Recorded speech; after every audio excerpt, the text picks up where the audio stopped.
दुलाराय बर' फरायसा आफाद आरो बिटिआर सरकार बेनि उनाव आदानि ग्रुप बिथांमोननि अफिसियेल्स एपिडिसिएल लोगोसेनो Kokrajhar district commissioner superintendent of police पर्बतजरानि सिभिल एसडिअ सार्कल अफिसार आरो पर्बतजरा बासबारिनि जोंनि माखासे दैदेनगिरि बिबानगिरि जायफोर सेनियर्सफोर दङ दुलाराय बर' फरायसा आफादनि मिरु आफाद जोंनि क'क्राझार जिल्ला जोङो जथायै दिनै बिटिआरनि मानगोनां चिफ प्रमद बर' बिथांनि मासि लानायजों दुलाराय बर' फरायसा आफादा बासबारियाव माने गायसननो गोनां थार्मेल पावार प्लान्टखौ लानानै थांनाय 10-15 दिनाव जिखिनि थासारि जिखिनि जेंना नुजादों बे थासारि आरो जेंनानि सायाव गोथौ आरो गुवारै जों सावरायो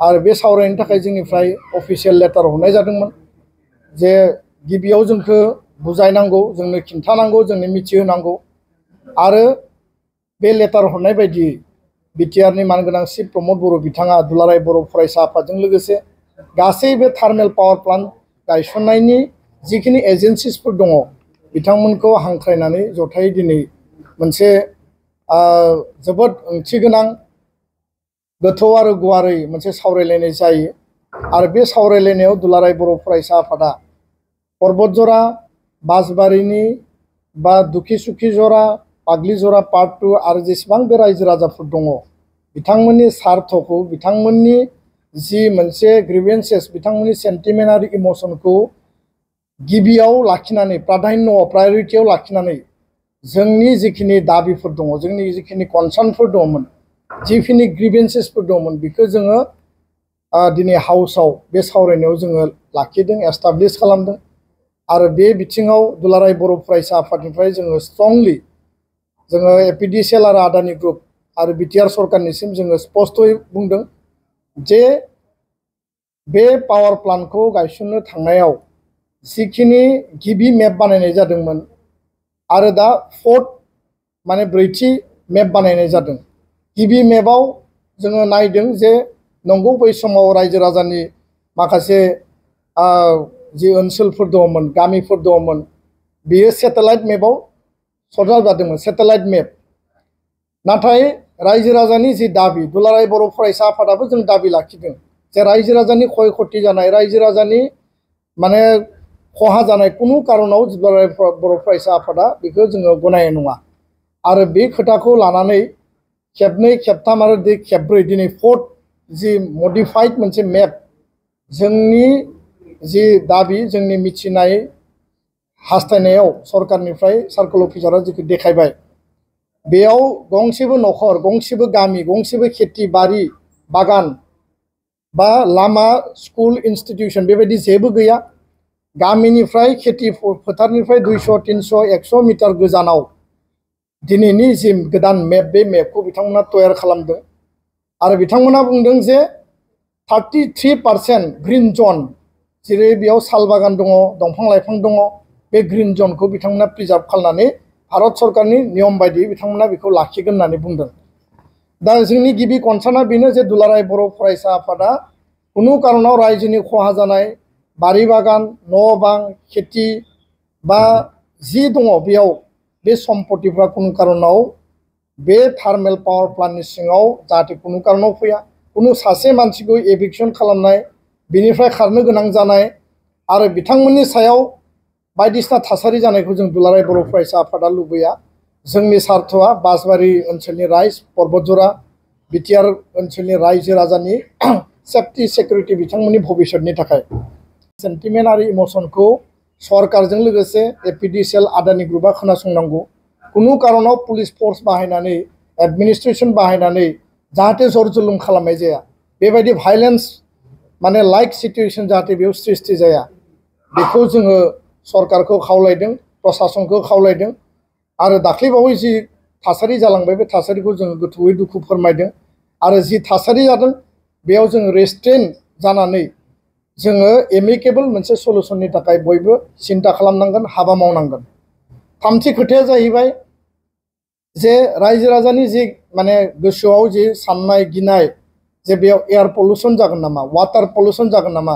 लैंड पल्युसन जागोन नामा आरो एनवायरमेंटल इश्यूज जागोन नामा, बे खोथाफोरा दिनै रायजो राजानि साफ्रोमबोनि गोसोआव नखर नखर सावरायजानाय मोनसे मेटार। दा जों नुदों जे IOCL बङाइगाव दङ, सालाकाटि NTPC बेयाव थार्मेल पावार प्लान्ट सरकारनि मोनसे अनुष्ठान दङ। बिथांमोननियाव जिखिनि दा कार्बन डाइ अक्साइड, बिथांमोननियाव जिखिनि वाटार माने नोङो माने वास्ट मेनेजमेन्ट, बिथांमोननियाव जि एस बा फ्लाइ गयो, बे थासारिखौबो जोङो नोजोर बोनानै दिनैनि हाउसआव जों प्रेजेन्ट खालामदों जे जाहाथे बेबायदि जि परिबेस, बे परिबेसाव कुनु कारनाव रायजो राजानि कुनु health issue, environment issue, water pollution, air पल्युसना जाहाथे जाया। आरो सालाकाटियाव दासिम जिखिनि सोलिनानै दङ, बर' रायजो राजा गुबुन गुबुन हारि माहारि बेयाव दङ, बेयाव मैक्सिमाम लेभेलनि पल्युसनखौ जों दासिम नुवाखै। आरो जेलानो बेबायदि परिबेस सृष्टि जादों, रायजो राजाया अथरिटिखौ नारसिनदों आरो बिथांमोना बेखौ दिनै मेनटेन खालामनानै दङ। आदानि आरो APDCL ग्रुपनिफ्राय जोंनो बिथांमोना फोरमायदों, बेखौ आरोबाव एनसियर जानांगोन, बिनि सायाव टेक्निकल आरो एक्सपार्टजों जों रायलायबावगोन जे मडार्न टेक्न'लजिजों बिथांमोना एयार पल्युसनखौ मैक्सिमाम खमायनो थाखाय, वाटार पल्युसनखौ मैक्सिमाम खमायनो थाखाय आरो जे दै सोर्सनिफ्राय लागोन, बे दैनि सोर्सखौ रिसाइकेल खालामनानै दैनि सोर्सआ जाहाथे मालाबाबो खमायलाङा, बिनि थाखाय गासै बेबस्थाखौ बिथांमोना खालामगोन। 33% ग्रीन जोन बिथांमोना बेयाव मेनटेन खालामगोन। बे खोथाफोरखौ दिनै बिथांमोना जोंनो फोरमायदों, जोंनो मिथिहोदों। दा बेखायनो दिनैनि बे सावरायनायनि गेजेरजों दुलाराय बर' फरायसा आफादा जोङो माखासे बिथिंखौ एम्फासिस खालामदों जे रायजो राजानि खति जानायखौ जों मालाबाबो लुबैया, न' बां खति जानाय, बारि बागान खति जानायखौ जों लुबैया। पल्युसनखौ लानानै जिर' पल्युसन लेभेलाव माबादि मेनटेन खालामनानै इन्डास्ट्रियेलाइजेसन खालामनो हायो, बे खोथाखौ साननांगौ, बे खोथाखौ जों दाबि दैखांदों। आरो लोगोसे रायजो राजानि सेन्टिमेन्ट, आबेग आरो जि सिन्ता, बेखौ जेब्लाबो अनार होनांगौ, रेसपन्ड होनांगौ। जों हा होगोन, बिनि बिनिमयाव जों मा मोनगोन? रायजो राजाया बे हाखौ दखल खालामनानै दोनदोंमोन, बे सरकारि हा।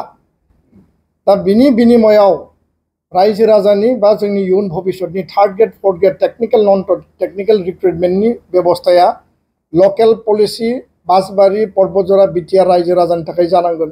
जोङो बेखौ दाबि लाखिदों। बेयाव कन्ट्रेक्चुएल एंगेजमेन्ट, लेबारनिफ्राय लानानै जिखिनि बेयाव इमप्लयमेन्ट जेनेरेसन जागोन, बे लकेलनि सार्थआव जानांगोन। पलिसिखौ चेन्ज खालामनानैबाबो खालामनांगोन। बे खोथाखौ जोङो दिनै जोंनि दाबि हिसाबै जों लाखिदों। लोगोसेनो CSR, जोंनि बासबारि, पर्बतजरा, क'क्राझार, चिरां बे जिल्लायाव CSR हिसाबै कर्परेट ससियेल रेसपन्सिबिलिटि, जोंनि सोलोंथाइनि बिथिङाव, इनफ्रास्ट्राक्चार, लामा, स्कुल, कलेज बानायनायनि बिथिङाव, लाइभलिहुड जिउ खुंनायनि बिथिङाव, आरो बै खाथि खाला ओनसोलनि मानसिनो जाहाथे बेयाव कम्पेनसेसन खालामनो हायो, बिथांमोननि थाखाय माखासे राहा लामा दिहुननो हायो, बेखिनि खोथाखौ जोङो दिनै दाबि हिसाबै लाखिदों। नोजोर बोनानै खामानि मावगोन, लकेल इन्ट्रेस्टआव खामानि मावगोन होननानै जोंनो खोथा होदों। दा बेखिनि खोथाया दिनै रायलायनाय जाबाय। दिनै रायलायनाया बे फाइनाल नङा। जों दिनै गिबि खेबनि थाखाय अफिसियेलि बिथांमोननिफ्राय खोथाखौ मिथिबाय, जों खोनासंबाय, जोंनि दाबिखौ जों लाखिबाय। बिनि उनाव जोङो रायजो राजाजों रायलायगोन। पर्बतजरा, बासबारि, फाग्लिजरा, दुखिसुखिजरा ओनसोलनि रायजो राजा बिथांमोनजों जों सावरायगोन आरो बिथांमोननि जि गुबै ग्रिभेन्सेसफोर दङ, कनसार्नफोर दङ, जों खोनासंगोन। आरो रायजो राजानि सार्थआनो जोंनि प्रायरिटि। रायजो राजाया जेखौ सानदों गिदों, बे इस्युखौ जोङो लानानै बिटिआर सरकार, आसाम सरकार बा जि लेभेलसिम थांनांगौ, आदानि ग्रुप, APDCLसिम जोङो थांगोन आरो रायजो राजानि सार्थखौ प्राधान्य होनानै जों खामानि मावगोन। बेखायनो जों रायजो राजाजों रायलायगोन। दिनै जों जि खोथाखौ मिथिबाय, रायजो राजानो जों बेखिनिखौ फोरमायगोन, बिथांमोना गावसोरनि खोथाखौ बुंगोन। आरो फैबाय थानाय समाव जयेन्ट मोनसे इनिशिएटिभनि गेजेरजों एमिकेबल सल्युसन, बिनि समाधाना मा? जोंनो इन्डास्ट्रि नांगौ, इन्डास्ट्रिखौ जों वेलकाम खालायो, खिन्थु जदे मदे इन्डास्ट्रि गायसननायखौबो जों लुबैया। खिन्थु इन्डास्ट्रि गैयाब्ला जोंनि फिउचारा मा जागोन, बेखौबो जों नायनांगोन।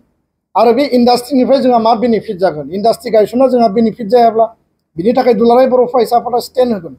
एबसुआ बिनि थाखाय जोङो आवाज दैखांगोन आन्दलन खालामनांगौ खालामगोन जोङो गासैबो खोथाखौ नोजोर बोनानै जों हाबा मावगासिनो दङ। दा बेखायनो रायजो राजाया धैर्य हमनांगोन आरो जोङो सिस्टेमेटिक प्रसेसनि गेजेरजों जोङो जि थासारि जि जादों बे थासारिखौ जोङो मोनसे समाधाननि लामाजों लांनांगोन आरो बेयाव रायजो राजानि स्वार्थखौ जोङो प्रायरिटियाव दोननानै खामानि मावनांगोन।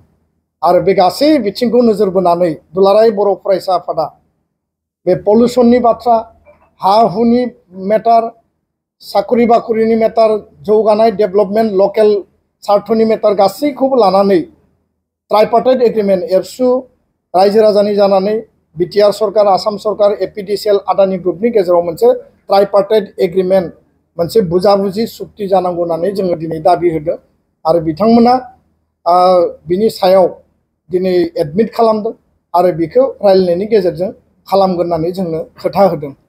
दा गिबियाव जाहैबाय जोंहा रायजो राजाजों रायलायनांगौ, पाब्लिकनि सेन्टिमेन्ट इमसनखौ लानानै जोङो खोनासंनांगौ आरो बिनि थाखाय मोनसे एमिकेबल लामा जोङो दिहुननांगौ। गोजोन्थों।